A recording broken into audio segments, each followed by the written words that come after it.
An samu wani matashi ya fito yana zagin ƙungiyar addinin Musulunci. Manya-manyan malamai da suke wakiltar addinin Musulunci an samu wani matashi a TikTok ya fito yana ci musu mutunci. Qalu inna lillahi wa inna ilaihi raji'un, qalu inna lillahi wa inna ilaihi raji'un, kullu nafsin za'iqatul maut. An ce dukkan mai rai mamaci ne.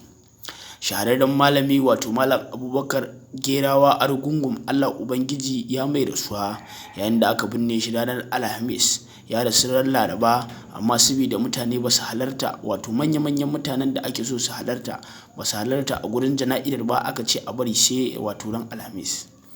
Manya-manyan malamai kuma sun kai ziyara wa iyalansa saboda su mai addu'a Ubangiji Allah ya yafe masa.